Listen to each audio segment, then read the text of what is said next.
The eggs were getting cold on my plate when Derek cleared his throat. It was 8 a.m. on New Year's Day and our children Tyler and Sophia were still asleep upstairs after staying up late to watch the ball drop.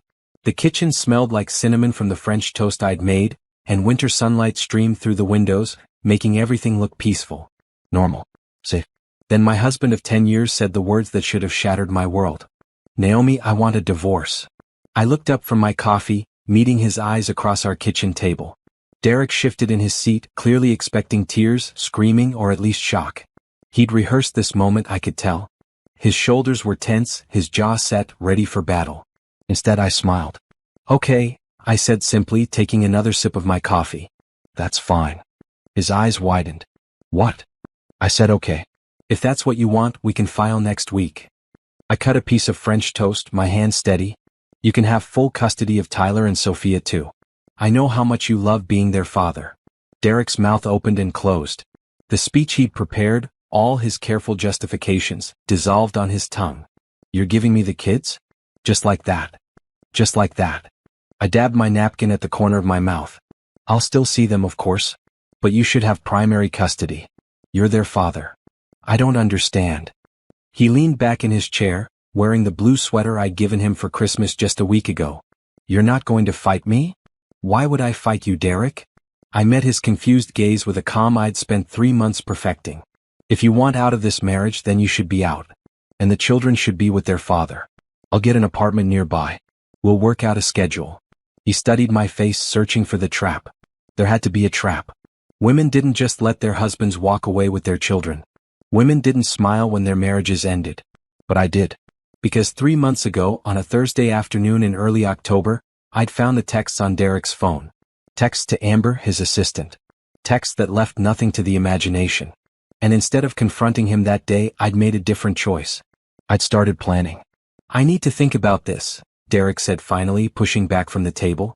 This isn't how I expected this conversation to go. Take your time. I stood, collecting the plates. I'm going to shower. The kids will be up soon. Maybe we should tell them together? Or would you prefer to wait a few days? Jesus, Naomi. He ran a hand through his hair. You're acting like we're discussing dinner plans. We're discussing our future. I'm just trying to be mature about it.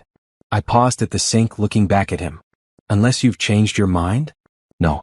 No, I haven't. He stood abruptly. I'll pack some things. I'm going to stay somewhere else for a while. That's probably best, I agreed. I washed the dishes while Derek went upstairs. The water ran warm over my hands and I focused on the simple task, breathing slowly. This was it. The moment I'd been waiting for. The moment he'd finally said it out loud instead of sneaking around thinking I was too stupid to notice. Because I'd noticed everything. I'd noticed when he started working late 3 nights a week, always on the same nights. I'd noticed when he bought new cologne, something younger and sharper than what he usually wore. I'd noticed when he started going to the gym religiously when he'd barely exercised in years. And I'd noticed Amber, 28 and hungry, looking at my husband like he was a prize she'd already won. What they didn't know was that I'd been looking too. Not at them but at the numbers. At Derek's real estate development company, where Amber worked as his assistant. At the accounts she had access to. At the money that had been disappearing in small amounts for the past 6 months. Derek thought he was leaving me for a younger woman and a fresh start. What he didn't know was that Amber had been stealing from him systematically, setting up accounts he didn't know about, preparing for her own future while he was too distracted by her attention to notice. I'd found it all. Bank statements, transfer records, email trails. I copied everything and stored it in 3 different places. And I'd said nothing. Because I wanted him to leave. I wanted him to choose her, to blow up our life himself. That way, when everything collapsed, when the truth came out, he would have no one to blame but himself. Footsteps on the stairs brought me back to the present. Derek appeared with 2 suitcases, his face set in determination. I'll come back for the rest later. And I'll find a lawyer this week. I already have one, I said. James Robertson. You remember him from college? He does family law now. He can recommend someone for you if you'd like. Derek stared at me. You already have a lawyer? I believe in being prepared. I dried my hands on a dish towel, the fabric bright red against my brown skin. Let me know where you're staying so I can bring the children by this weekend. I'm staying with Amber, he said, and there it was. The confession he'd been holding back, probably hoping I'd force it out of him so he could feel less guilty. Okay. I nodded. Text me the address. He waited, clearly wanting something from me. Anger, hurt, some sign that this mattered. When I just stood there, calm and pleasant, he picked up his suitcases and walked to the door. "This is weird, Naomi," he said. "You're being weird." "I'm being practical," I corrected. "Have a good day, Derek." The door closed behind him. I heard his car start in the driveway, heard the crunch of tires on the light snow we'd gotten overnight. And then silence. I walked to the living room window and watched him drive away. Watched my husband leave our home, our children, our life. Watched him drive toward what he thought was freedom. "Goodbye," I whispered to the empty street. Upstairs, I heard Tyler's door open. Then Sophia's voice calling for me. They'd be confused when they saw their father's car was gone, when they noticed the missing suitcases later. But I'd explain it in a way they could understand.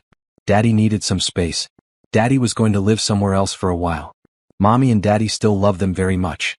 All the usual lies people told their children when marriages ended. Except in this case, I had one truth I'd hold close. Their father had made his choice. And in making it, he'd given me exactly what I needed to build something better. Because while Derek had been planning his exit, I'd been planning mine too. My old architecture firm had laid me off 2 years ago when they downsized, and I'd been doing freelance work from home ever since. Small projects, nothing major. Or so Derek thought. What he didn't know was that I'd been building my own firm. I had 3 major clients already lined up, contracts signed, deposits paid. I had an office space rented downtown, ready to open in 2 weeks. I had a business plan, a website, and a reputation I'd been carefully rebuilding through strategic networking and smaller projects that showcased my skills. I had a separate bank account with 6 months of living expenses saved up. I had documentation of every cent Derek and I owned, every asset, every debt. And I had patience. Because Derek was about to discover that Amber wasn't the prize he thought she was. He was about to discover that his business was in serious trouble.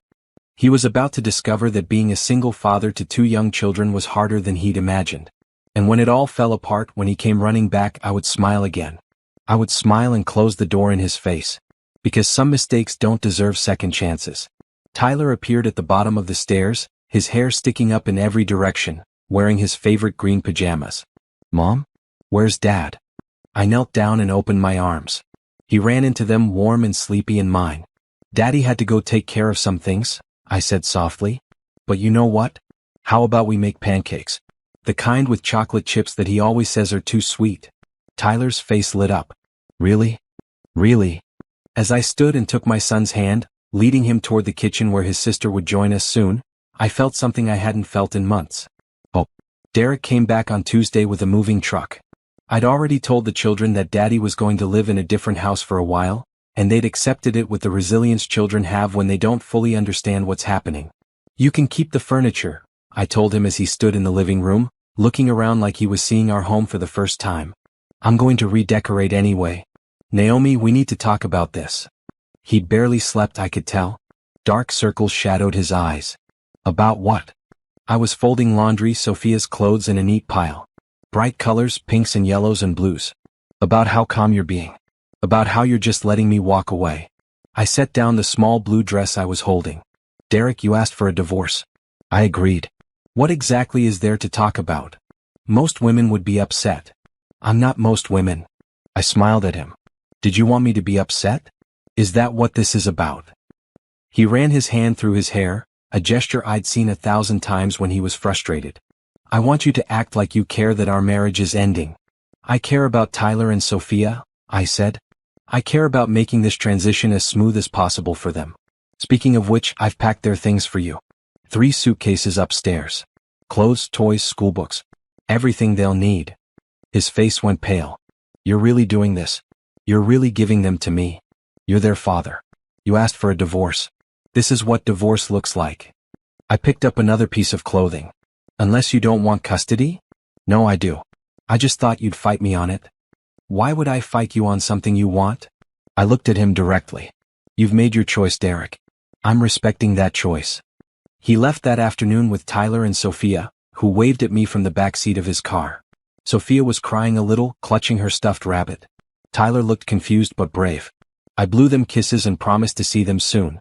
The house felt empty when they were gone. For a moment, standing in the sudden silence, I let myself feel it.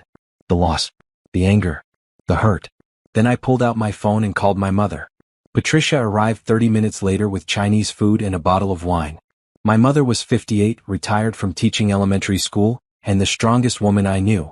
She took one look at my face and pulled me into a hug. "Tell me everything," she said. So I did. I told her about finding the texts, about Amber, about Derek's announcement. And then I told her about what I'd discovered. "You found proof she's stealing from him?" Patricia's eyes went wide. "Proof, documentation, everything." I pulled out my laptop and showed her the files I'd compiled. Bank transfers, email records, account statements. She's been siphoning money for months. Small amounts at first, then larger ones.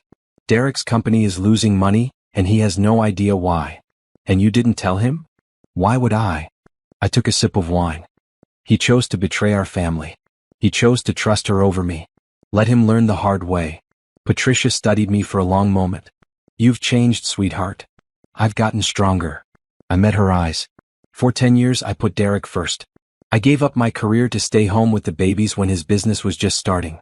I supported him through every setback, every challenge.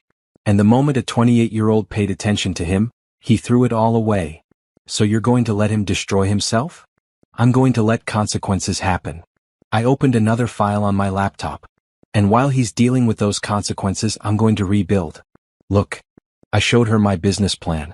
My client contracts. The office space I'd rented. The website that would go live next week. Patricia's eyes filled with tears. "Oh, Naomi. This is incredible. I've been working on it for 2 months. Ever since I found out about Amber." I closed the laptop. "I'm calling it Collins Architecture. Using my maiden name. Fresh start. How are you affording all this? Remember when Grandma died and left me that money? Derek wanted to invest it in his company. I told him I did, but I actually put it in a separate account. That's my seed money. I felt no guilt about this. None. Plus I've been doing freelance work he didn't know about. Small jobs here and there. I've saved almost every penny." Patricia laughed, the sound bright with pride. "You sneaky genius. I learned from the best." I smiled at her. "You always told me to have my own money. I just never thought I'd need to use it like this." We spent the evening going over my plans. Patricia, ever the teacher, asked good questions and poked holes where my thinking was weak. By the time she left, I had a clearer vision of what the next few months would look like. On Wednesday, I met with James at his office downtown. We'd been friends in college, lost touch for a few years, then reconnected at a mutual friend's wedding. When I'd realized I might need a lawyer, I'd reached out. "So he actually asked for the divorce?" James leaned back in his leather chair, his office bright with afternoon sunlight. "On New Year's Day. Very romantic." I handed him a folder. "Here's everything. The texts I found, though I know those might not be admissible. The financial records showing our assets. The deed to the house, which is in both our names. And this." I handed him a second folder, thicker than the first. James opened it and let out a low whistle. "This is evidence of embezzlement." "I know. You're not going to tell him?" "Not yet." I crossed my legs, my red dress bright against the dark furniture. "Let him figure it out on his own. I want the divorce finalized first. I don't want him running back to me because his life is falling apart. I want it done because that's what he asked for." James studied me. "You're angrier than you're letting on." "I'm furious," I admitted. "But I'm also smart enough to know that anger doesn't help me right now. Patience does. Strategy does." "What about the kids?" "He has them right now. Full time." I saw the concern on James's face and held up a hand. "I know how it looks. But Derek is about to discover that parenting 2 children alone while trying to run a failing business and maintain a relationship with a woman who doesn't care about those children is impossible. He'll crack within a month. And then I'll take them back. On my terms. With a custody arrangement that actually makes sense." I pulled out another document. "I want you to draw up papers for primary custody to me, with reasonable visitation for Derek. Don't file them yet. Just have them ready." James made notes. "You've really thought this through." "I've had 3 months to think." I stood. "One more thing. I'm opening my own architecture firm. Collins Architecture. It launches next week. I need to make sure Derek can't claim any ownership of it in the divorce." "Did you use marital funds to start it?" "No. Only my inheritance and my own freelance income. I've kept meticulous records." "Good." James smiled. "I'll make sure it's protected." "Naomi, I have to say I'm impressed. Most people in your situation would be falling apart." I fell apart 3 months ago in private where no one could see. I picked up my purse. Now I'm building something better. That night, I visited Tyler and Sophia at Derek's new apartment. He'd rented a place across town, a sterile 2-bedroom with beige walls and carpet that smelled faintly of cleaning solution. The children ran to me the moment I arrived. "Mommy?" Sophia wrapped her arms around my legs. "I missed you." "I missed you too, baby." I knelt down and hugged them both. "Are you being good for Daddy?" "Amber doesn't like us," Tyler said quietly. I looked up at Derek, who was standing in the kitchen looking uncomfortable. "Is Amber here often?" "She lives here," Tyler said before Derek could answer. "I see." I kept my voice neutral. "Well, that's Daddy's choice. But you two remember that you can call me anytime, okay? Day or night." We sat on the floor and played games for an hour. Amber appeared once, wearing expensive yoga pants and a tight tank top, barely glancing at the children before disappearing into the bedroom. She didn't greet me. I didn't acknowledge her. When I left, Tyler held onto my hand. "Do we have to stay here?" "Just for a little while," I said, kissing his forehead. "But I'll see you very soon. I promise." Derek walked me to the door. "They're having trouble adjusting. They're children. Their world just changed." I looked at him. "How's work?" "Fine. Busy." He shifted his weight. "Actually, there's been some accounting issues. Robert's looking into it. I'm sure you'll figure it out." I kept my expression sympathetic. "Well, good night, Derek." Driving home, I felt the first real crack in my armor.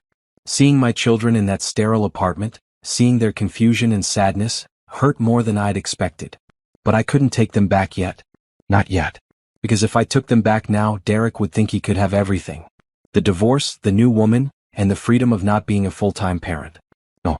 He needed to understand what he was losing. He needed to feel the weight of his choices. And then, when his world came crashing down, when Amber's betrayal was exposed, when his business crumbled, I would be there. Not to save him, but to take back what was mine. The sign arrived on Friday.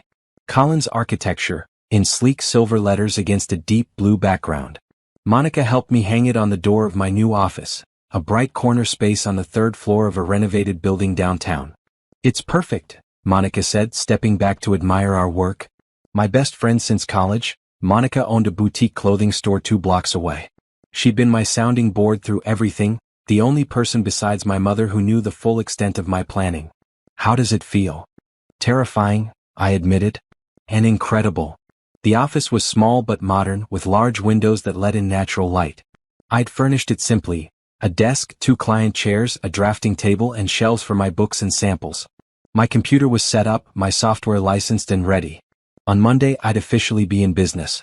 "I still can't believe you pulled this together so quietly," Monica said, settling into one of the client chairs. She was wearing a bright green dress, her hair in neat braids.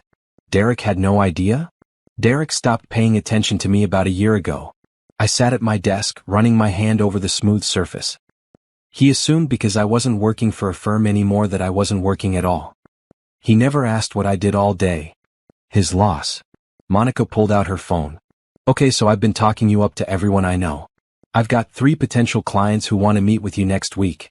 2 residential renovations and 1 small commercial project. You're amazing. I'm invested in your success." She grinned. "Plus, I can't wait to see Derek's face when he realizes you're thriving without him." My phone buzzed. A text from Derek. "Kids are asking for you. Can you take them tomorrow?" I showed Monica the message. "What are you going to say?" she asked. "No." I typed back. "I have plans tomorrow. You'll have them all weekend as discussed. See them Sunday evening." His response came quickly. "Naomi, please. I'm swamped with work and Amber's not comfortable watching them alone." "Not my problem anymore," I said out loud, then texted, "You have full custody. You'll figure it out." Monica watched me. "That's cold. That's consequences." I set the phone down. He wanted this. He gets to live with it. We spent the afternoon setting up the rest of the office. Monica had a good eye for aesthetics, and she helped me arrange everything to look professional yet welcoming. When we finished, we stood in the doorway looking at what I'd built. To new beginnings, Monica raised an imaginary glass.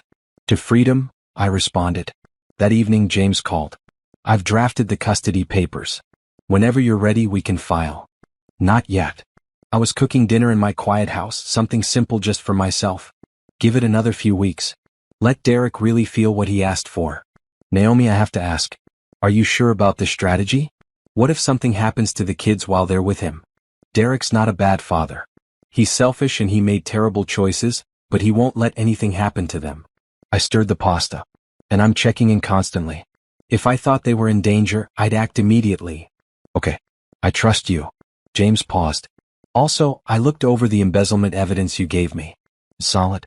When this comes out, Derek's partner could press charges. Good. You really want to see him suffer, don't you? I want to see justice, I corrected. There's a difference. On Saturday, I worked on my first major project, a residential renovation for a client Monica had referred. The couple wanted to open up their first floor, create more light and flow. I lost myself in the design work, something I hadn't been able to do in years. This was what I loved. Creating spaces, solving problems, seeing how form and function could merge into something beautiful. Sunday evening, I picked up Tyler and Sophia from Derek's apartment. They ran to me with obvious relief. How was your weekend? I asked, buckling Sophia into her car seat. Daddy was on the phone a lot, Tyler said. He seemed mad. And Amber stayed in her room almost the whole time, Sophia added. She said we were too loud. I bit back my anger. Well, you're coming home with me now. We'll have a fun evening. At home, we made pizza together, the kitchen filling with laughter and the smell of melting cheese. Tyler told me about school, about his friends, about a book he was reading. Sophia showed me a drawing she'd made, a family portrait with 4 stick figures. That's beautiful, baby, I said, though I noticed Derek and I were on opposite sides of the paper. After they were in bed, I sat in the living room with a glass of wine and my laptop. I'd gotten 3 emails from potential clients, all wanting consultations. My website had been visited over 200 times since launching. My business was growing faster than I'd projected. My phone rang. Derek. Hello. Naomi, we need to talk about the custody arrangement. He sounded stressed. What about it? I can't do this full time. It's too much with work and everything else going on. What's going on with work? I asked innocently. We've discovered some financial irregularities. Money's missing. Robert thinks it might be fraud. He sighed heavily. And Amber, she's not comfortable being around the kids so much. She didn't sign up for this. Didn't sign up for dating a man with children? I kept my voice mild. That's interesting. Don't start, Naomi. I'm not starting anything. You called me. I took a sip of wine. What do you want, Derek? I want you to take the kids during the week. I'll have them on weekends. No. Silence. Then, no. You asked for full custody. You have full custody. I'm not bailing you out because it's harder than you thought it would be. This is about the kids, not about us. You're absolutely right. It is about the kids. And they need to be with a parent who actually wants them full-time, who doesn't see them as an inconvenience. I stood, walking to the window. When you're ready to admit you made a mistake, when you're ready to give me primary custody legally, we can talk. Until then, you figure it out. I hung up before he could respond. My hands were shaking. Patricia would have been proud of me. Monica would have cheered. But alone in my house, I let myself feel the weight of what I was doing. I was playing a dangerous game.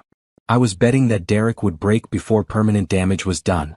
I was gambling with my children's short-term happiness for their long-term well-being. Because I knew deep in my bones that Derek couldn't sustain this. He couldn't be a full-time father, run a failing business, and maintain a relationship with a woman who'd been stealing from him. Something would give. And when it did, I'd be ready. On Monday morning, I walked into Collins Architecture for my first official day of business. I wore a royal blue suit, my hair pulled back, my head high. My first client meeting was at 10. A young couple wanting to renovate their kitchen. They were nervous, excited, full of ideas. I listened, took notes, sketched preliminary concepts. By the time they left, they'd signed a contract. At lunch, Monica brought sandwiches and we ate in my office. How does it feel? She asked. Like I'm exactly where I'm supposed to be, I said. And for the first time in months, I meant it. Robert Mitchell stood in Derek's office with a file folder in his hands and fury in his eyes. I heard about it later from Derek himself, during one of our tense phone calls about the children. We're missing over $50,000, Robert had said, dropping the folder on Derek's desk. And all the transfers traced back to accounts Amber had access to. I wish I could have seen Derek's face in that moment. The moment when his fantasy started crumbling. But I was in my own office that Tuesday afternoon, meeting with my third client of the week. Business was growing faster than I'd anticipated. Apparently, There was a market for an architect who actually listened to what people wanted instead of imposing a signature style. Tyler called me that night, crying, "Mom, can you come get us?" His voice was small, scared. "What's wrong, baby?" I was immediately alert, ready to drop everything. "Dad and Amber are fighting. They're yelling really loud. Amber said she doesn't want us here anymore. Put your father on the phone." There was shuffling, then Derek's voice, tight with stress. "Naomi, what's going on there?" "Nothing. Just a disagreement. The kids are fine." "Tyler is crying." "That's not fine." I kept my voice calm. "Do you need me to come get them tonight?" "No." I said they're fine. He lowered his voice. "Look, I'm dealing with some stuff at work. Amber's upset about it. It's not about the kids. It's always about the kids, Derek. They can hear you fighting." I paused. "I can be there in 20 minutes. "No." His voice was firm. "I'm handling it." After he hung up, I sat staring at my phone. Every instinct screamed at me to go get my children, to take them out of that toxic environment. But I also knew that if I did, Derek would never learn. He'd keep them on weekends, maintain his relationship with Amber, and never face the full weight of his choices. So I called Tyler back. "Hey buddy, you okay?" "Yeah." He sounded calmer. "Dad said sorry for yelling." "Good. Listen, if you ever feel scared or unsafe, you call me immediately." "Promise?" "I promise. I love you." Put Sophia on. I talked to my daughter for 10 minutes, silly conversation about her dolls and her favorite show, until she was giggling. When we hung up, I felt like the worst mother in the world. Patricia came over that night with dinner. She took one look at my face and said, "What happened?" I told her everything. "Naomi, maybe it's time to take them back," she said gently. "You've made your point." "Not yet." I pushed food around my plate. "Derek still thinks he can handle this. He still thinks Amber is worth keeping. He needs to see the full truth. And if the kids get hurt in the process? They won't. I'm watching closely." I met her eyes. "Mom, if I take them back now, Derek gets everything he wants. The divorce, the girlfriend, and freedom from full-time parenting. He needs to understand that actions have consequences."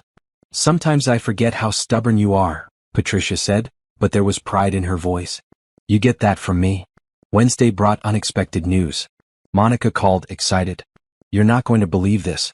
Do you remember the Henderson Community Center project? The one that's been in planning for 2 years? It was a major development, a renovation of an old building into a multi-use community space. Every architect in the city had wanted that contract. They want to meet with you. The board saw your website, and apparently one of the members used to work with you at your old firm. She recommended you." My heart raced. "When?" "Friday, 2 p.m. "Naomi, if you land this, you're set. This is a huge project." After Monica hung up, I sat in my office, hardly believing it. This was the kind of project that could establish my firm, that could set me up for years. This was beyond anything I'd hoped for so soon. I called James. "I need to make sure Derek can't claim any part of my business, especially if I land a major contract this week." "I've got you covered. Your business is entirely separate from marital assets." He paused. "How are things going with him?" "His company is imploding. Amber's been stealing from him. He's stressed, overwhelmed, and starting to crack." "And you're thriving?" "Yes." I didn't feel guilty about it. Not anymore. Thursday afternoon, Derek showed up at my house unannounced. I was working from home, reviewing the proposal I'd put together for the Henderson Center. When the doorbell rang, I found him standing on my porch, looking exhausted. "Can we talk?" he asked. I let him in, offering coffee. He declined. "I need help with the kids," he started. "Just during the week. You can have them Monday through Friday, I'll take weekends." "No. Naomi, please. I'm drowning here. Work is a disaster. Robert's talking about dissolving our partnership. I've got auditors coming in. And the kids, they need stability. Then give me primary custody. Legally. We'll go to court, make it official. You can have them every other weekend and 1 night a week for dinner." His face hardened. "That's not what I'm asking for. That's what I'm offering." I crossed my arms. "You wanted full custody, Derek. You got it. If you can't handle it, if you realize you made a mistake, then we do this properly. Through the courts. With legal custody arrangements that protect the children." "You're punishing me." "I'm protecting myself and our children." I stood. "You walked out on our marriage. You moved in with your mistress. You took our children into that situation. Now you're discovering it's not the paradise you imagined, and you want me to fix it. That's not my job anymore." When did you become so cold? He looked at me like he didn't know me. When I had to. I walked to the door, opening it. Figure it out, Derek. Or sign the custody papers James will be sending over. He left without another word. That night I took a long bath and let myself cry. Not for Derek, but for the life I'd thought I had. The marriage I'd believed in. The partnership I'd trusted. And then I dried my tears, got out of the tub, and prepared for my meeting with the Henderson Center board. Friday afternoon, I walked into that conference room in my red power suit, my presentation polished and ready. 7 board members sat around the table. I recognized one, Margaret Chin, who'd been a senior partner at my old firm. Naomi, she greeted me warmly. It's wonderful to see you again. I've been following your new venture with great interest. The presentation went perfectly. I showed them my vision for the space, how to honor the building's history while modernizing it for community use. I demonstrated understanding of their budget constraints and timeline concerns. I answered every question with confidence. When I left 90 minutes later, they promised a decision by Monday. Monica was waiting at my office with champagne. How did it go? She demanded. I think I nailed it. I accepted the glass she poured. They seemed impressed. Of course they were. You're brilliant. She clinked her glass against mine. To Naomi Collins, rising star architect. To surviving, I said quietly. My phone buzzed. A text from Derek. Amber moved out. Can you please take the kids for a few days? I showed Monica. What are you going to say? She asked. I thought about Tyler's scared voice on the phone. About Sophia's confusion. About the delicate balance I was trying to maintain. Then I texted back. No. But I'll come visit them tomorrow afternoon. That's harsh, Monica observed. That's necessary, I replied. Because Derek still hadn't admitted he was wrong. He still wanted the easy way out.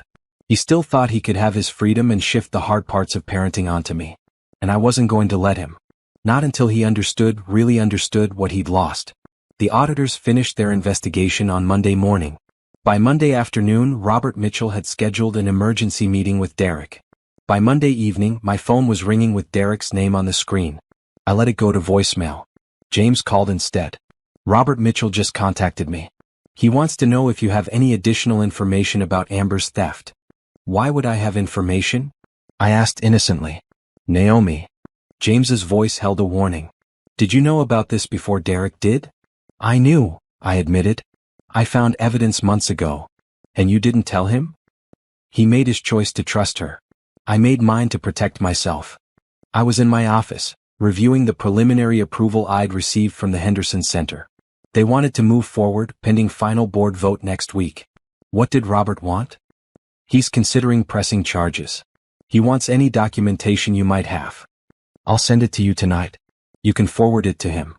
After we hung up, I sat looking at the city outside my window. Below, people moved through their lives, unaware that someone's world was ending a few miles away. Derek called 4 more times that evening. I didn't answer. Finally, he texted, Please. I need to talk to you about Amber. I texted back. I know about the embezzlement. I've known for months. My phone immediately rang. This time I answered. You knew. His voice was hoarse. You knew she was stealing from me and you said nothing? Why would I say anything? I kept my tone even. You chose her over me. Over our family. You wanted her in your life. I wasn't going to save you from that choice. $53,000, Naomi. She stole $53,000. The company might not survive this. I'm sorry to hear that. You're sorry? He laughed, the sound bitter. You're not sorry. You wanted this to happen. I didn't want you to be betrayed, Derek. But I'm not surprised that you were. That's what happens when you trust the wrong people. I need those documents. Robert wants to press charges. James has everything. He'll forward it to Robert's attorney. I paused. How are the children? They're fine. Confused about Amber leaving, but fine. I'll come by tomorrow after school to see them. Naomi, wait. His voice cracked. I made a mistake. I know that now. Can we talk about maybe trying again? My heart, which had raced at those words months ago in my fantasies, stayed steady. No. Just like that? No. You didn't break a dish, Derek. You didn't forget an anniversary. You had an affair. You asked for a divorce. You moved your mistress into an apartment with our children. My voice was calm, factual. And now that it's all falling apart, now that you're facing consequences, you want to undo it. But you can't. People make mistakes. Yes, they do. And people also live with the results of those mistakes. I stood, walking to my window. I'm building a new life. A good life. And you're not part of it. Because you won't forgive me? Because I don't want to. The truth of it settled over me. I spent 10 years putting you first. Your career, your needs, your dreams. I gave up my job to support yours. And the moment you had a chance to chase something shiny and new, you didn't hesitate. I was wrong. Yes, you were. But being wrong doesn't earn you a second chance. I checked my watch. I have an early meeting tomorrow. Good night, Derek. I hung up before he could respond. Tuesday brought good news and bad news simultaneously. The good, the Henderson Center Board approved my proposal. I had the contract, a major project that would establish my firm and provide steady income for the next year. The bad, Tyler's school called. He'd gotten in a fight with another student.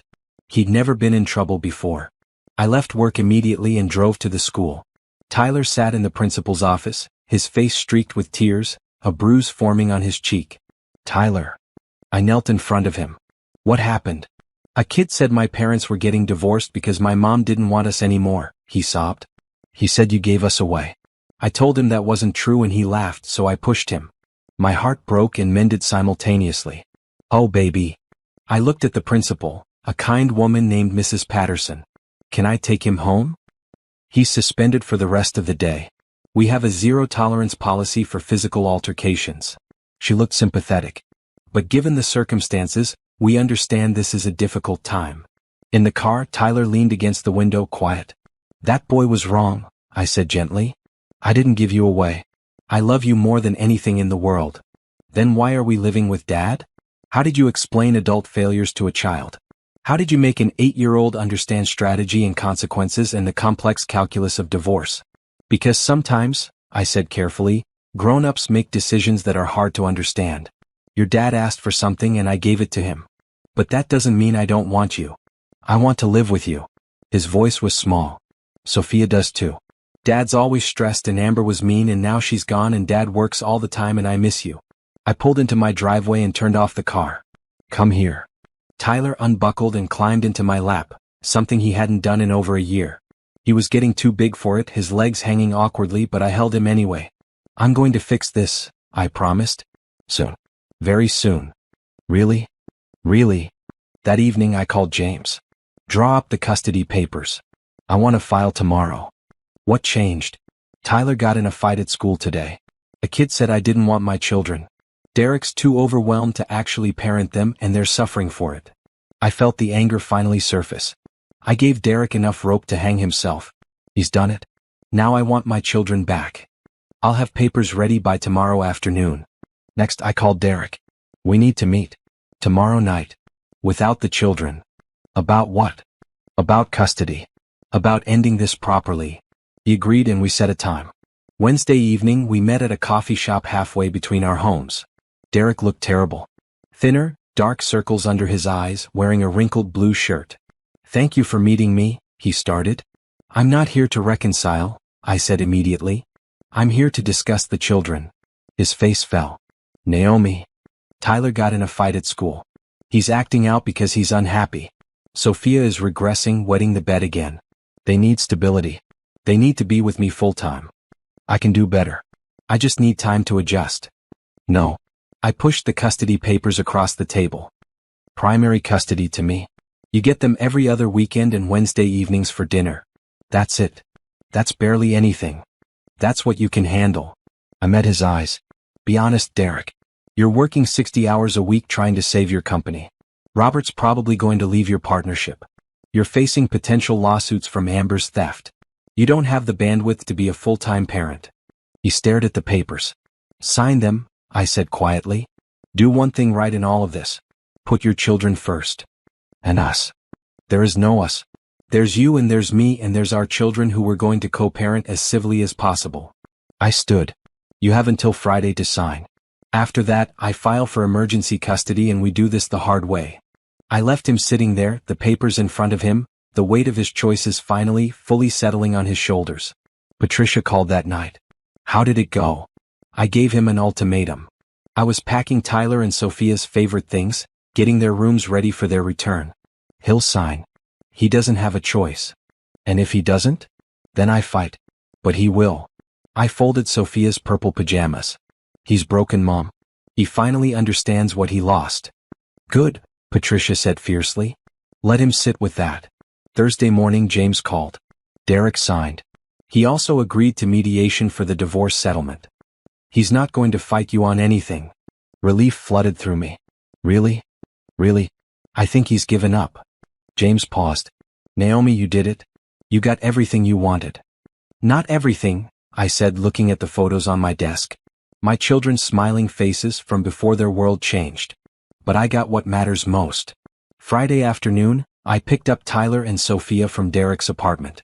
They'd been told about the custody change and they were packed and ready. We're coming home? Sophia asked, her eyes wide. You're coming home, I confirmed. They cheered, grabbing their bags. Derek stood in the doorway watching us leave. He looked defeated, empty. I'm sorry, he said quietly. For all of it. I know you are. I looked at him, this man I'd spent 10 years with. But sorry doesn't fix everything. At home, the children ran through the house like they'd been gone for years instead of weeks. They rediscovered their toys, their rooms, their space. That night we had pizza and watched movies, all three of us piled on the couch. Mom? Tyler asked as I was tucking him in later. Yeah, buddy? Are you happy now? I thought about it. About my successful business, about my independence, about my children safe in their beds. Yes, I said. I am. And I meant it. The lawsuit papers arrived at Derek's apartment on a Monday morning, delivered by a serious-looking process server. Amber, through her attorney, was suing for wrongful termination. Derek called me, panicked. She's saying I fired her because of our relationship. She's claiming discrimination and asking for damages. Do you have documentation of the embezzlement? I was at my drafting table working on initial sketches for the Henderson Center. My phone was on speaker. Yes, everything you gave James. But her lawyer is arguing that our relationship complicates things. That I can't prove the theft and the termination weren't related to us breaking up. That's for your lawyer to handle, Derek. Not me. I added a window detail to my sketch. Robert's leaving the partnership. He doesn't want to be associated with any of this. The company's going under, Naomi. His voice cracked. I'm going to lose everything. Part of me felt satisfaction at that. The part that had found those texts, that had watched him pack his bags, that had seen my children cry. But another part, a smaller part, felt something like pity. I'm sorry that's happening, I said, and I meant it in a distant way. Sorry the way you're sorry when you hear about a stranger's misfortune. Is that all you have to say? What do you want me to say, Derek? That I'll help you? That I'll testify on your behalf? I gave you all the evidence I had. That's all I can do. You could have warned me about her months ago. And you could have not cheated on me. We all make choices. I set down my pencil. I have to go. I have a client meeting. After hanging up, I sat for a moment, processing. Derek's world was truly collapsing. His business, his reputation, his relationship, all of it crumbling.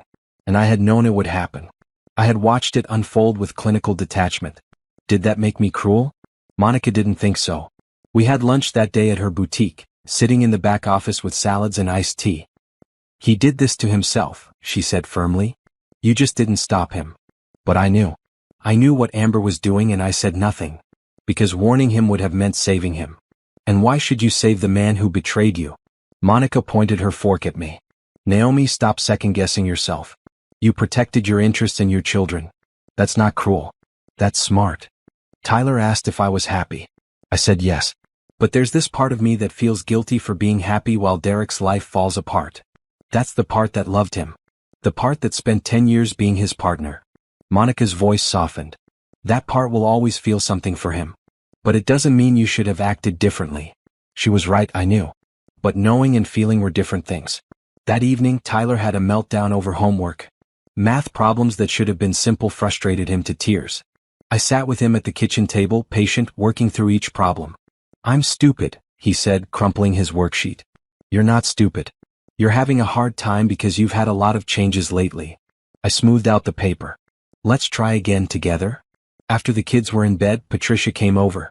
She'd started spending more time at my house, helping with the children, supporting me as I juggled parenting and my business. Derek called me today, she said, settling on the couch with tea. What did he want? To ask me to talk to you about giving him another chance. Patricia shook her head. I told him that ship had sailed. Good.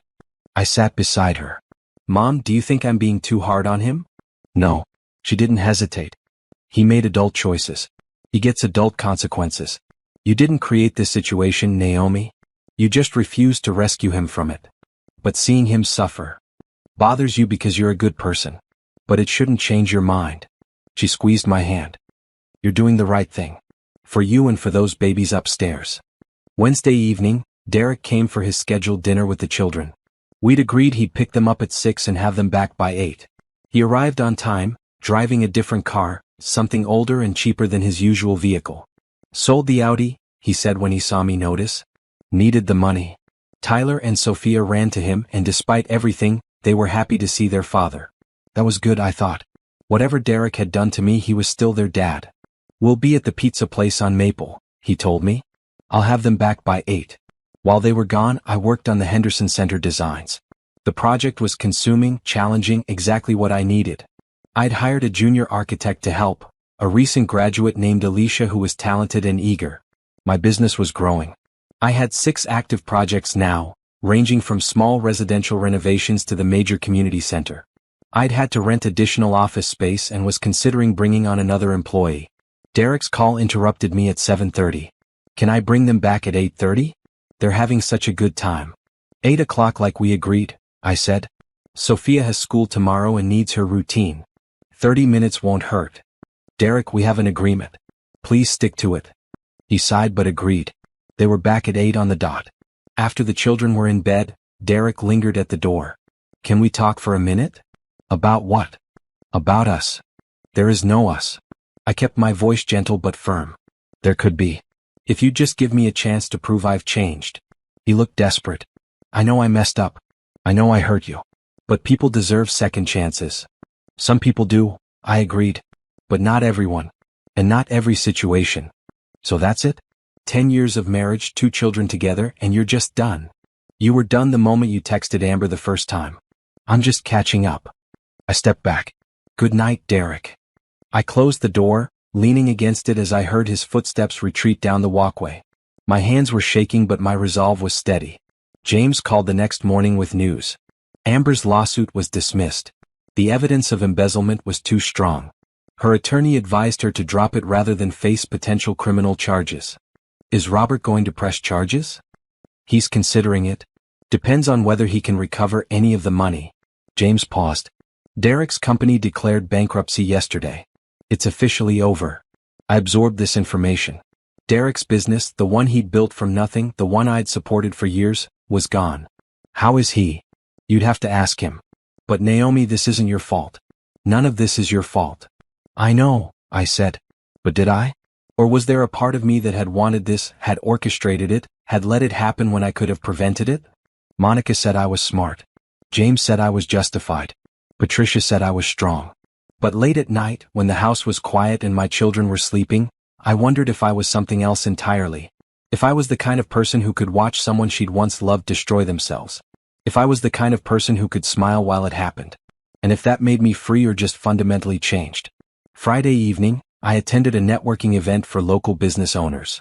Monica had insisted I go, said I needed to make connections and celebrate my success. At the event, a man approached me. He was tall, handsome, well-dressed. You're Naomi Collins, right? The architect. I am. I'm Warren Price. I own a small chain of bookstores.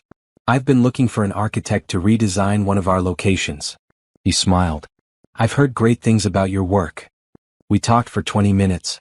He was intelligent, charming, recently divorced himself. He asked for my card and promised to call. Monica nudged me as he walked away. He was interested. And not just in your architecture skills. I'm not ready for that. You don't have to be ready. You just have to be open.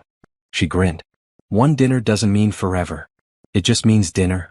Driving home, I thought about Derek's desperate plea at my door. About Warren's easy smile. About the version of myself I was becoming. Stronger. Independent. Successful. But also, perhaps, a little bit harder. And I wasn't sure yet if that was a price worth paying. The foreclosure notice arrived at Derek's apartment in mid-February. He called me from his car, parked outside my office, asking if he could come up. I'm with a client, I said, which was true. Warren Price sat across from my desk, reviewing bookstore renovation plans. Please, Naomi. I need help.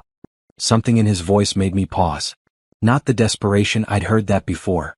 But something deeper. Something broken. Give me 20 minutes. Warren noticed my distraction. Everything okay? Ex-husband drama. I tried to focus back on the plans. Sorry? Where were we? The third floor layout. He pointed to my sketch. But if you need to go. I'm fine. Let's continue. But I wasn't fine. Because despite everything Derek had done, despite my anger and hurt and determination, there was still a part of me that hated hearing him in pain. When Warren left 40 minutes later, Derek was waiting in the building lobby. He looked worse than I'd ever seen him. His blue shirt was wrinkled, his face unshaven, his eyes red. They're taking my apartment, he said without preamble. I can't make rent.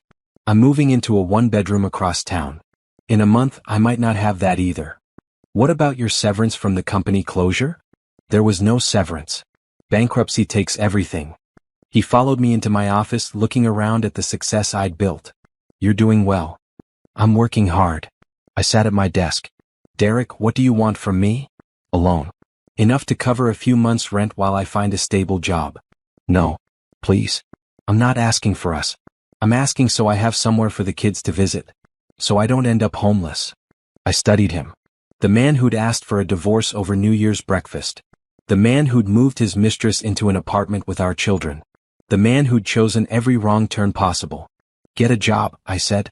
Any job. Fast food, retail, whatever it takes. Work your way back up. I can't go from running my own company to flipping burgers. Yes, you can. People do it all the time. Pride is a luxury you can't afford right now. I pulled up my calendar. I'm not loaning you money, but I'll help you find a job. I know people. I'll make calls. His eyes filled with tears. Why would you help me? Because you're Tyler and Sophia's father. Because despite everything, I don't want them to see you living on the street. I met his gaze. But this is it, Derek. This is the only help you get from me. After this, you're on your own. That weekend I made calls. I reached out to clients, to old colleagues, to Monica's business contacts. By Monday I had 3 job interviews lined up for Derek. None were glamorous, all were entry level. But they were employment. Thank you, he said when I sent him the information. I don't deserve this. No, you don't. But our children deserve a father who can support himself. He took the first job offered, a position at a construction company doing project management. The pay was half what he used to make, but it was steady work with benefits. Meanwhile, Tyler was struggling at school. His grades had dropped, and his teacher requested a meeting. He's distracted, Mrs. Patterson said, showing me his recent tests. And he's been getting into arguments with other students. Nothing physical since the last incident, but he's argumentative, defensive. He's dealing with a lot of change. I looked at Tyler's work, seeing the decline. I'll talk to him. Maybe get him some counseling. That evening, I sat with Tyler in his room. Your teacher says you're having a hard time. School's stupid. He was building with blocks, not looking at me. School's important. And I know you know that. I sat on his floor. What's really going on? Kids ask about Dad. About why he doesn't live here. About Amber. He knocked over his tower violently. I don't want to talk about it. Okay. But Tyler, you can always talk to me. About anything. Even if it's hard. He finally looked at me. Did you stop loving Dad? How did you answer that honestly without hurting your child? I'll always care about your dad because he's your father. But the kind of love that makes people married, that's different. And that changed when he made some choices that hurt our family. Did he stop loving you? I think he forgot how to put our family first.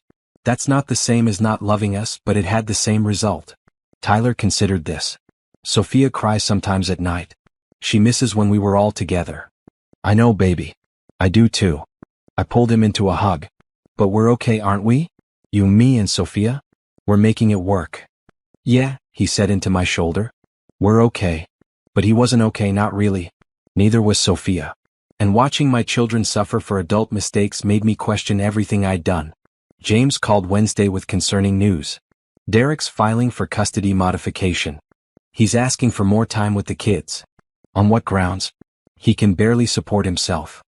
He's claiming you alienated him from the children. That you manipulated the situation to get primary custody. James sounded skeptical. It won't work. We have documentation of everything. but it means a court appearance. When? 3 weeks. I hung up and immediately called Derek. Really? You're taking me to court? I want more time with my kids. You can have more time. Just ask me. We don't need lawyers for that. Every time I ask, you say no. You control everything, Naomi.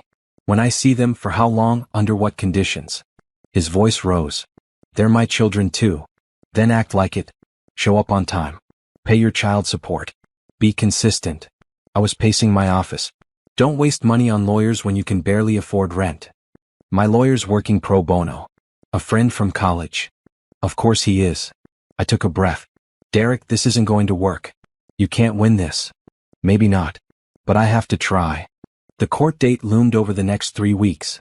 James prepared our case, organizing documentation that showed Derek's instability, his poor choices, his inability to provide consistent care. We're going to win, James assured me. Judges care about stability above all else. You provide that. He doesn't. But winning in court didn't feel like winning when Tyler started having nightmares and Sophia regressed even further, needing her night light on and her door open to sleep. Patricia moved into my guest room temporarily to help more. You're stretched too thin, she said. Between work and the kids and this court nonsense, you need support. Monica brought dinner twice a week. Warren called to check on me, postponing our bookstore project until after the court date. You have a lot going on, he said kindly. We can wait. I appreciate that. And Naomi? When this is over, I'd like to take you to dinner. Not to discuss business. I hesitated. I'm not sure I'm ready for that. No pressure. Just whenever you are. His voice was warm. You deserve good things. Did I? I wasn't sure anymore. The night before court, I couldn't sleep. I kept thinking about Derek's desperate face, about my children's confusion, about the chain of events I'd set in motion. I'd wanted Derek to face consequences. I'd wanted him to understand what he'd lost. I'd wanted justice. But somewhere along the way, justice had started to feel like revenge. And revenge had started to feel hollow. At 2 a.m. I called James.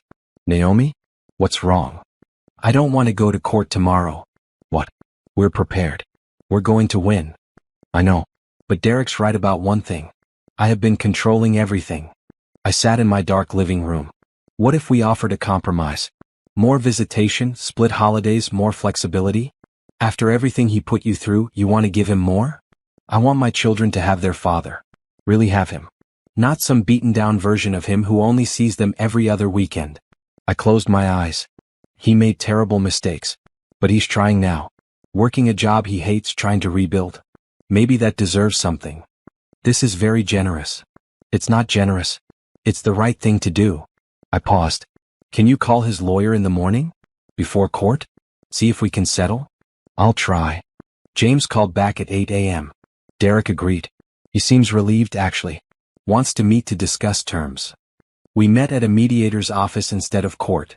Derek looked nervous in an ill-fitting suit, his pro bono lawyer beside him.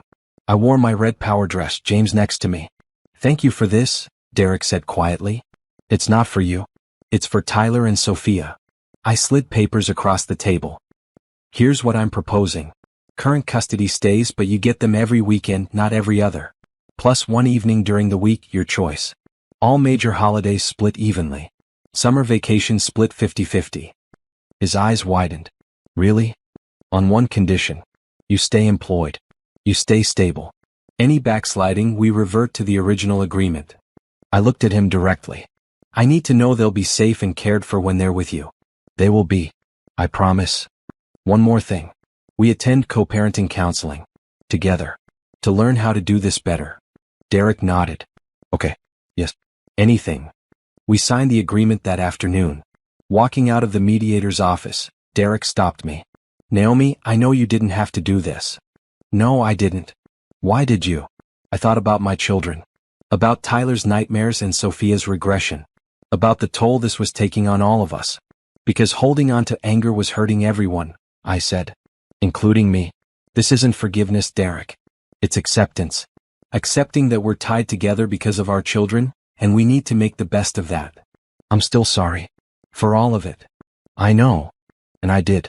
I could see it in every tired line of his face. You've moved on, haven't you? He looked at me with something like wonder. Not just from me. From all of this. You're happy. I'm getting there. I adjusted my purse. Take care of yourself, Derek. Our kids need you healthy. Driving home, I felt lighter than I had in months. Not because I'd won or because Derek had lost, but because I'd chosen grace over vindication. And maybe that was its own kind of victory. March brought rain and new beginnings. Derek picked up the children for his first full weekend under our new arrangement. He'd found a better apartment, a 2-bedroom that was clean if modest. He'd been at his job for 6 weeks and had already earned a small raise. We're going to the Science Museum, he told Tyler and Sophia as he loaded their bags. And then maybe the park if it stops raining. Can we get ice cream? Sophia asked. Absolutely. I watched them drive away, feeling the familiar pull of worry mixed with hope. Patricia joined me on the porch. You did the right thing, she said. Giving him more time. I hope so. I turned back to the house. Sometimes I'm not sure. But Tyler's nightmares had stopped. Sophia was sleeping through the night again. They were adjusting to the new normal, and that had to count for something. My business continued to grow. The Henderson Center project was halfway complete, and the results were stunning. I'd turned the old building into a vibrant community space with natural light, flexible rooms, and thoughtful design. The board was thrilled. Warren and I had dinner the previous week. Not a date exactly, but not purely business either. We talked about architecture, about books, about life after divorce. He was kind, interesting, easy to be with. I'd like to see you again, he'd said at the end of the evening. I'd like that too, I'd admitted. Monica was delighted. Finally. You deserve someone who treats you well. It's just dinner. It's a start. Co-parenting counseling with Derek was awkward but productive. Our therapist, Dr. Williams, had us work through communication strategies and boundary setting. You both clearly love your children, she observed during our third session. That's your common ground. Build from there. Derek and I learned to text about logistics without emotion, to hand off the kids without tension, to exist in the same space for school events without drama. It wasn't friendship, but it was functional. And functional was good enough. April brought Tyler's 9th birthday. Derek and I planned a party together, the first thing we truly coordinated since the separation. Pizza or tacos? Derek texted. Pizza. Easier for kids. Cake from Thompson's Bakery? Perfect. Tyler wants chocolate. The party was at my house and Derek arrived early to help set up. We worked side by side hanging decorations, an odd echo of years past. Remember his 3rd birthday? Derek said, taping streamers. When he insisted on a dinosaur theme and ate so much cake he threw up? I laughed despite myself. And you stayed up with him all night while I slept. You were pregnant with Sophia. You needed the rest. For a moment, we existed in the memory, in the life we'd had before everything broke. Then Monica arrived with presents and the moment passed. The party was a success. 20 children ran through my house and yard, Tyler beaming at the center of attention. Derek and I managed the chaos together, and if anyone noticed the strain, they were kind enough not to mention it. After the guests left and the kids were in bed, Derek helped me clean up. Thank you for today, he said, loading the dishwasher. For letting me be part of it. You're his father. Of course you're part of it. He turned to face me. I need to tell you something. Amber's lawyer called. She's being charged with embezzlement. They want me to testify. Will you? Yes. What she did wasn't just to me. Other people invested in the company too. He dried a dish. Robert lost a lot of money. He deserves justice. How do you feel about that? Honestly? Relief. That she's facing consequences. That it's not just me suffering from what she did. He set the dish down. I was such a fool, Naomi. I threw away everything for someone who was using me. Yes, you were. I didn't sugarcoat it. But you're rebuilding. That counts for something. I see you with Warren sometimes. When you pick up the kids from my place. He didn't look at me. Is it serious? It's new. We're taking it slow. I wiped down the counter. But Derek, who I see isn't your concern anymore. I know. I just want you to be happy. I'm happy. Happier than I was. He nodded, accepting this. I should go. Early shift tomorrow. After he left, I sat in my quiet living room, thinking about the strange evolution of our relationship. From lovers to spouses to enemies to whatever we were now. Co-parents. Former partners. People tied together by love for their children if nothing else. May brought the completion of the Henderson Center. The grand opening was a community event with speeches, tours, and celebration. I stood at the back watching people explore the space I'd created, feeling profound satisfaction. Margaret Chin found me. Naomi, this is magnificent. You should be very proud. I am. And I was. Warren attended the opening, bringing flowers. Congratulations. This is incredible. Thank you for coming. I wouldn't miss it. He hesitated. I know you're still finding your footing after everything. But I want you to know I'm here. As a friend, as more than a friend, whatever you're comfortable with. I looked at this man who was offering me kindness without pressure, patience without expectations. I'd like to try more than friends, I said. If you're willing to go slow. His smile was genuine. I've got all the time in the world. Derek called that evening. I saw the photos of the community center online. It's beautiful, Naomi. Thank you. I mean it. You're really talented. I should have told you that more when we were together. Probably. I didn't disagree. I'm seeing someone too. A woman from work. Nothing serious yet, but she's kind. Good with the kids. I'm glad. And I was. Not because I didn't care, but because Derek moving on meant he'd stop looking backward. Her name's Rachel. She's a site supervisor. Smart, funny. He paused. I wanted you to know before the kids mentioned her. I appreciate that. The kids can meet her when you're both ready. Really? You're okay with it? Derek, we're divorced. You're going to date. As long as whoever you're with treats our children well, I'm okay with it. The relief in his voice was palpable. Thank you. For being reasonable about all of this. After we hung up, I thought about how far we'd both come. From the devastation of January to the tentative stability of May. From bitter enemies to cooperative co-parents. I'd set out for revenge, for justice, for him to understand what he'd lost. And he did understand. His life had collapsed, rebuilt, and found new footing on humbler ground. But somewhere along the way my own goals had shifted. Revenge had given way to indifference. Justice had transformed into grace. Anger had mellowed into acceptance. I'd won in every way that mattered. I had my children, my business, my independence. I had respect and success and the beginning of something new with Warren. And Derek? Derek had consequences and hard lessons and the slow, painful work of rebuilding. That was enough. That night, tucking in Tyler and Sophia, I felt the last pieces of my anger dissolve. Mom? Sophia said sleepily. Are you happy? Tyler had asked me the same question months ago when everything was raw and new. Then I'd said yes and meant it conditionally. Now I said yes and meant it completely. I'm very happy, baby. Good, she murmured, already drifting off. We're happy too. And that, more than anything else, was the victory I'd been seeking all along. Summer arrived with long days and warm evenings. Collins Architecture had been in business for 6 months, and I'd just hired 2 more employees. My office buzzed with activity, phone calls, client meetings, the organized chaos of a growing company. You need to see this, Alicia said, bursting into my office one Tuesday morning. She held up a magazine. Page 43. I flipped to the page and found a feature article, Rising Stars in Architecture, 5 Firms to Watch. Collins Architecture was number 2, with photos of the Henderson Center and a glowing write-up about my innovative community-focused designs. Oh my God, I breathed. This is huge. Alicia was practically dancing. Do you know how many people read this magazine? Monica called 10 minutes later, screaming. Have you seen it? You're famous. I'm not famous. I'm in one article. One national article.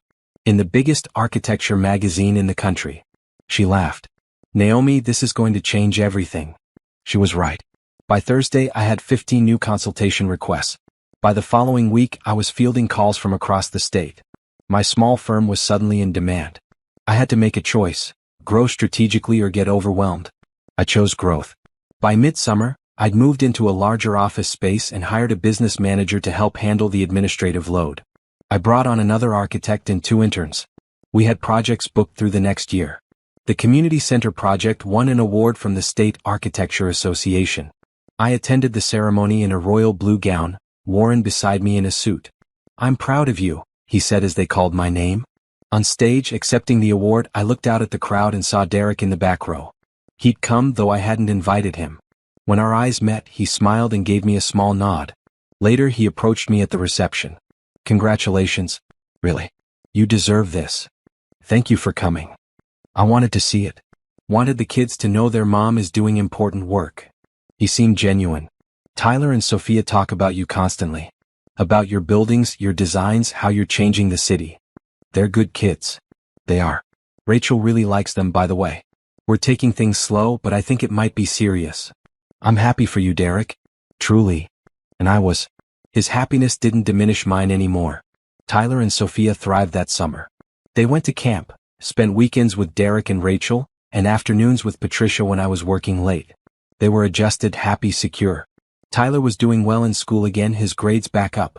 Sophia had made new friends and joined a dance class. They fought like normal siblings and laughed more than they argued. Warren became a regular presence in our lives. He'd have dinner with us once or twice a week, nothing forced, just easy companionship. The kids liked him. He was patient with their questions, interested in their lives, never trying to replace Derek but carving out his own space. Is Warren your boyfriend? Sophia asked one evening. He's my friend who I also date sometimes, I said carefully. Do you love him? I care about him very much. Love takes time. Okay. She went back to her coloring, satisfied. Patricia moved back to her own house in August, though she still came over regularly. You don't need me here full-time anymore, she said. You've got this. I couldn't have done it without you, Mom. Yes, you could have. But I'm glad you didn't have to. She hugged me. I'm so proud of who you've become. September brought school starting, fall schedules, routine settling in. Derek and I had our co-parenting arrangement down to a smooth operation. We communicated efficiently, coordinated schedules, showed up for school events without drama. We'd never be friends, not really. Too much had happened, too many bridges burned. But we were good co-parents, and that was better than many divorced couples managed. One Saturday in late September, I took the kids to Derek's apartment to drop them off for the weekend. Rachel answered the door, smiling warmly. Hi, Naomi. Come in. Derek's just finishing up a phone call. I'd met Rachel before briefly. She was in her late 30s, grounded and practical, with kind eyes and an easy manner with the children. How have they been? She asked, helping Sophia with her backpack. Good. Tyler has a science project due Monday, so make sure he works on it this weekend. Got it? Derek emerged from the bedroom, phone in hand. Sorry about that. Work call. How's the job going? I asked. Good. Really good, actually. They're promoting me to senior project manager next month. He looked proud. More money, more responsibility. That's great, Derek. I'm happy for you.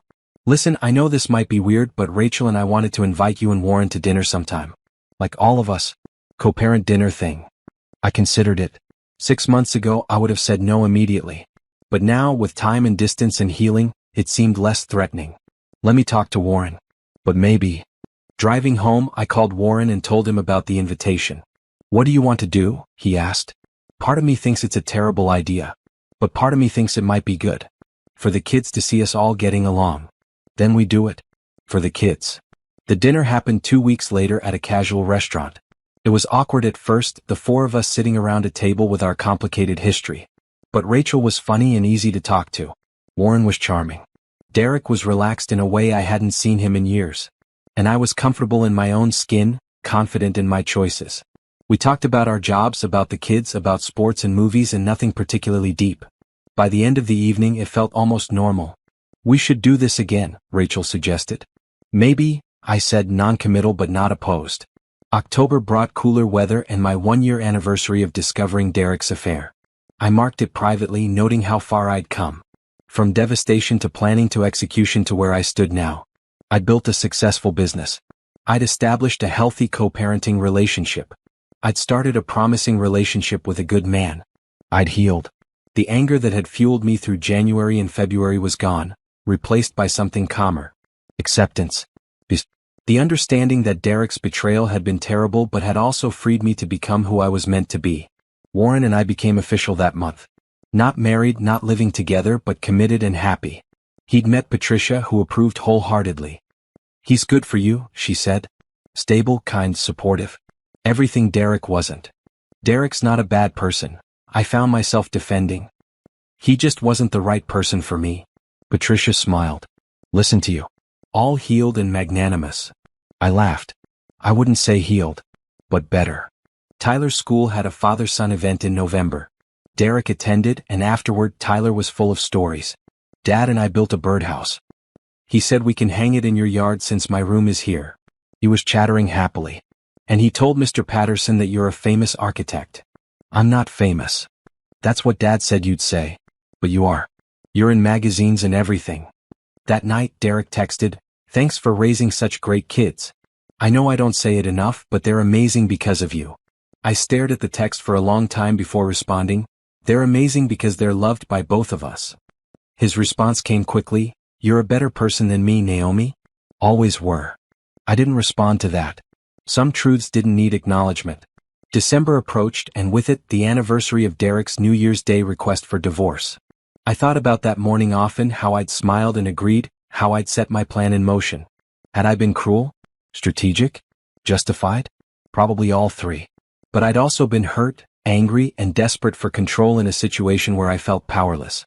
I'd made choices I could live with even if they weren't perfect. Even if, in hindsight, some might judge them as harsh. Because at the end of the day, I'd protected myself and my children. I'd built something meaningful from the ashes of my marriage. I'd survived and thrived. And that was enough. New Year's Eve arrived exactly 1 year after Derek had asked for a divorce. I stood in my kitchen making breakfast for Tyler and Sophia, the morning sun streaming through windows that I'd had professionally cleaned the week before. Everything felt lighter, brighter, new. Mom, can we stay up until midnight tonight? Tyler asked, already dressed in his green shirt and jeans. Maybe until 11, I compromised. We're having a party here, remember? Patricia was hosting and we'd invited Monica, Warren, and a few other friends. Derek had the kids on New Year's Day itself, following our split holiday schedule. The doorbell rang mid-morning. I opened it to find a delivery person with an enormous floral arrangement. Naomi Collins? That's me. The flowers were stunning. Bright red roses, blue irises, vibrant yellows and purples. The card read, "To new beginnings and beautiful futures. Warren." I called him immediately. The flowers are gorgeous. But you didn't have to. I wanted to. This day last year your life changed. I wanted to mark how far you've come. That afternoon I walked through my house, preparing for the evening. The home was truly mine now, refinanced in my name only. I'd redecorated over the summer, choosing colors and furniture that reflected my taste, not compromise. My office downtown was thriving. We'd just landed another major project, a museum renovation that would take 2 years. I had 8 employees now, a waiting list of clients, and a reputation for innovative, community-focused design. Patricia arrived early to help cook. How are you feeling? She asked, chopping vegetables. Good. Really good. I pulled champagne from the refrigerator. A year ago I was terrified. Angry. Hurt. Now I'm just grateful. Grateful? That Derek asked for the divorce. That he made the choice so I didn't have to. I started setting out glasses. If he hadn't left, I might have stayed. Stayed unhappy, stayed small, stayed stuck. You're not the staying stuck type. Maybe not. But I might not have had the courage to blow up my life without him doing it first. Monica arrived at 6 with enough food to feed 20 people. Warren came at 7 bringing wine and games for the kids. Can I talk to you for a minute? He asked, pulling me aside before other guests arrived. We stepped onto the back porch, the winter air cold but clear. I know it's only been 6 months, he started. And I know you're still finding your footing. But Naomi, I'm in love with you. I don't need you to say it back. I just needed you to know. My heart, which I'd thought was locked away forever, opened just a little wider. I'm not there yet, I said honestly. But I'm getting there. You're patient and kind and everything I didn't know I needed. That's enough for me. He kissed my forehead. For now and for as long as it takes. The party was perfect. Laughter filled my home, friends gathered around my table, my children running through rooms that echoed with joy instead of tension. At 10:30, Derek called to wish the kids a happy new year. Tyler and Sophia took turns talking to him, their conversation easy and comfortable. How's your party? Tyler asked him. Is Rachel there? Are you having fun? I could hear Derek's response, muffled but warm. He was happy too in his own way with his own rebuilt life. At 11 we gathered in the living room for the countdown. Patricia had sparkling cider for the kids, champagne for the adults. As the clock ticked toward the new year, I looked around at the people I loved.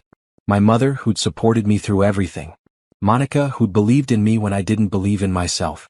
Warren, who'd shown me what healthy love looked like. My children, resilient and thriving despite the upheaval.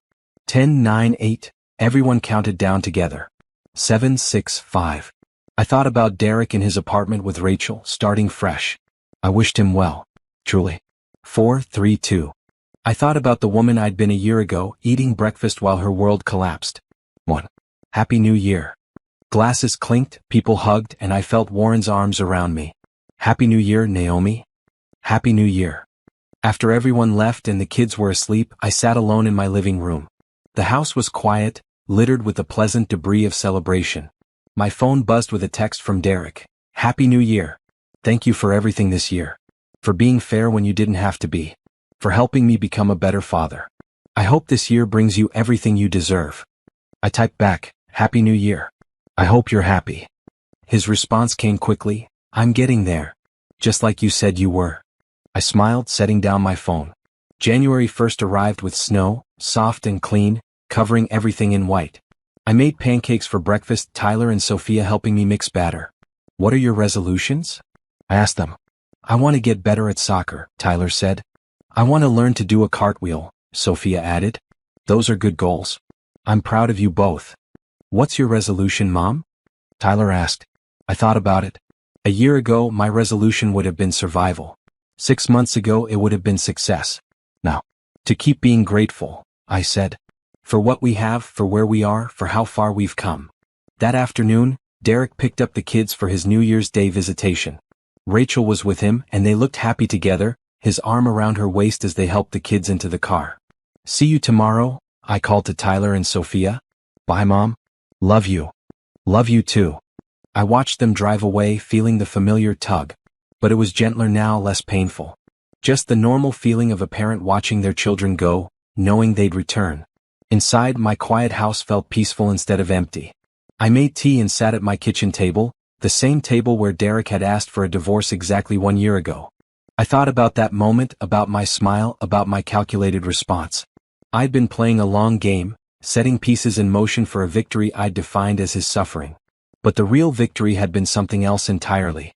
It had been building my business, establishing my independence, healing my children, learning to co-parent effectively, finding the capacity to forgive, if not forget, and maybe, eventually, learning to love again. Warren called. How was the handoff? Smooth. Easy. I sipped my tea. Want to come over for dinner tonight? Just us. I'd love that. That evening, Warren and I cooked together in my kitchen. We talked about his bookstore expansion, about my museum project, about simple, easy things. I've been thinking, he said over dessert, about the future. About us. And I know you're not ready for anything serious yet. But when you are, I want you to know I'm all in. Marriage, partnership, whatever that looks like for you. I reached across the table, taking his hand. Ask me again in 6 months. He smiled. That's not a no. That's not a no. Later, after he left, I stood at my bedroom window looking out at the snow-covered street. My reflection stared back at me and I barely recognized her. She was stronger than the woman who'd found those texts. Braver than the woman who'd smiled through breakfast while her marriage ended. Wiser than the woman who'd thought revenge would heal her. She was someone new. Someone built from pain and anger and determination, but also from grace and growth and the willingness to change. My phone chimed with an email. A potential client requesting a consultation. A family wanting to build their dream home. I opened my laptop and started drafting a response. Because this was who I was now. An architect building spaces for others to live their lives. A mother raising children to be resilient and kind.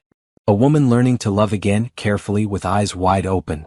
The story that had started with a divorce request over New Year's breakfast had become something else entirely. Not a tragedy, though it had tragic elements. Not a revenge tale, though revenge had played its part. It was a story about transformation. About a woman who'd lost everything she thought she wanted and discovered she was capable of building something better. 3 months later, in April, the museum project broke ground. I stood at the ceremony, hard hat on my head, watching the first shovel of dirt turn over. Margaret Chin approached me. Naomi, have you considered entering the National Architecture Award competition? Your work deserves that recognition. I'll think about it, I said. In May, Tyler's birthday party included both Derek and Warren, both Rachel and Monica. We all sat together, eating cake, watching children play. It was complicated and imperfect and surprisingly okay. In June, I said yes when Warren asked me to take a weekend trip together. We drove to the coast, walked on beaches, talked about futures plural instead of future singular. In July, Derek and Rachel got engaged. He called to tell me before telling the kids. Congratulations, I said, meaning it. She's good for you. She is. And Naomi? Thank you. For giving me the space to figure out who I needed to be. In August, I won a regional architecture award. The ceremony was smaller than the state one, but no less meaningful. In September, I hired employee number 10 and started looking at bigger office space. In October, Warren said he loved me for the 10th time and I finally said it back. In November, Tyler made honor roll and Sophia's dance recital brought me to tears. In December, I stood in my kitchen on New Year's Eve 2 years after Derek's request, and realized I couldn't remember the last time I'd thought about revenge. Because I'd won. Not by destroying Derek, though he'd destroyed himself well enough. Not by taking everything, though I'd taken what mattered most. I'd won by building a life so full of purpose and joy and love that the past simply stopped mattering. Derek had asked for a divorce, expecting devastation. Instead, he'd given me freedom. He'd lost a wife, 2 children full-time, his business, his reputation, and his pride. I'd lost a husband who didn't value me. And I'd gained everything else. As midnight approached on this second New Year's Eve, I raised my glass surrounded by people who loved me, in a home that was truly mine, with a future that was full of possibility. To new beginnings, I said. To new beginnings, everyone echoed. And somewhere across town, Derek was probably saying the same thing, having learned his own lessons the hard way. We'd both survived. We'd both rebuilt. We'd both found versions of happiness on opposite sides of our destroyed marriage. But I'd smiled first. That New Year's morning 2 years ago, I'd smiled because I knew something he didn't. I knew I'd be okay. I knew I was stronger than he thought. I knew that sometimes the best revenge wasn't revenge at all, but simply living well. And I'd been right. The clock struck midnight.